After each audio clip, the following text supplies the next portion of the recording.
wafumba fumba mwanina. The brother. Kwanza chonne kisoboka okulaba nga amufuna mu ngalo ze. He has done whatever. Tata takimanya naye amanya mwana gwagambye okusindika musindise. The father doesn't know that he just thought that was. Bayibuli yagamba nti n'amala okubiteekateeka n'abimutwalira. The Bible says that she. Bwe yabimutwalira n'amugamba semberako wano. When she took it to him. Semberako wano. Bideetera tulye. Bring to me that you. Byaddako laba byamutuluzaamu. Then what next? See what was. Kati omuwala amugamba nti nedda tetugenda kola kintu kifaanana. Now the sister is saying that no, we shall not do such a thing. Yesu omulungi yeebazibwe. Amen. Naye Bayibuli egambye eti weeyongerekawo tulabe. Olunyiriri olw'ekumi lugamba nti nange nno natwala wa obuwemu bwange naawe olibanga omu ku basirusiru mu Isirayiri. Kale nno nkwegayiridde yogera ne kabaka kubanga tajja kukunnyima naye n'atakkiriza kuwulira ddoboozi lye naye kubanga yamusinga amaanyi n'amukwata n'asula naye. Awo Amunoni n'alyoka amukyawa ekitayi. Yesu omulungi yeebazibwe. Amen. Bayibuli etugambye nti forcefully n'amala n'amukwata. The Bible has told us that he forcefully raped her. Naye kyekyabawo ng'amaze omukwata. But what happened after raping her?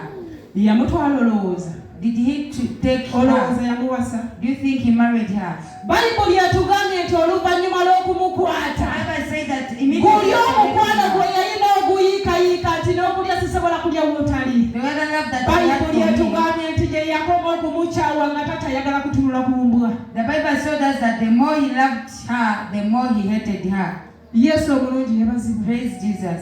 Omuwala kimaze okumubaako. It has already happened. Abadde atambula bulungi. She has been moving. Takyeyagalidde. She did not do it laba ekibuga ekyekize ku bulamu bwe. See that the yoke that has come to her life. Yesu omulungi yeebazibwe. Njogera ebigambo bino eri omuvubuka oyo eri omukyala oyo ayinza okuba eriyo omwami oyo ekyamazima nga waliwo ekivume ekyakuteekebwako mu ngeri etategerekeka bwetyo. When there is a yoke that was put on you. Enda twalinanga engombo ng'omuntu omulaba n'essirimu ogamba yayenda kamulume.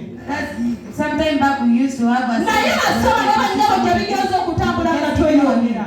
But as we move ahead. Sibuli alina sirimu nti yayenda. Not everyone with HIV that committed adultery. Kimukyo. What is it in our? Sibuli muvubuka. Not every you. Sibuli muntu afuuse ekitagasa. Not everyone that. Sibuli muntu alina embeera gy'ayitamu. Nti olunaku lwakya n'agyagala. Abamu baafaanana ng'omuwala ono tamali. Some behaved like this lady. Yesu omulungi yeebazibwe. Tongamba nti owagira abantu okumala gatambula naaga. Don't tell me that you support. Naye njagala okuggirayo ekiko ky'abantu ekifaanana bwe kiti. But I want to reveal. Kati ffe bwe tujja eno. For us if we come this side. Tusala musango. Then we start condemning. Ate ekirala. Another thing. Kati naawe gwe kibaddeko n'otandika okuwulira nga tokyafiitinga. Even you for which. Ebiwedde bakutte biwedde. You've been raped. Tekyali kufuna musajja mulala bakutte dda biwedde. No more getting another. Future giraba ng'eri zero. You see as if your future. Buli kimu ekitongoola bakikomya olw'ekyo ekikubaddeko. You see as if everything of yours has. Bangi balina ebiwundu, bangi balina amaziga ku mitima gyabwe. Naye nga tebageereetangako. Naye nga gajja mu ngeri efaanagana bw'etyo. He has came in such a way. Yesu omulungi yeebazibwe. Praise Jesus. Bayibuli etugambye nti bwe yamala okumukwata. The Bible says that after raping her. N'amukyawa nga n'amukyawa okusinga bwe yamwagala. He started hating her. Era n'atumya abantu n'agamba nti mumufulumye atambula anviire. And he even sent people to take the girl outside. Tweyongerayo wano ne tulaba. Genda okutuukula 18. Ekyambalo eky'amabala amangi kubanga bwe baayambalanga bwe batyo abawala ba kabaka abatamanyi musajja. Awo omuddu we n'amufulumya n'asiba oluggi ennyuma we.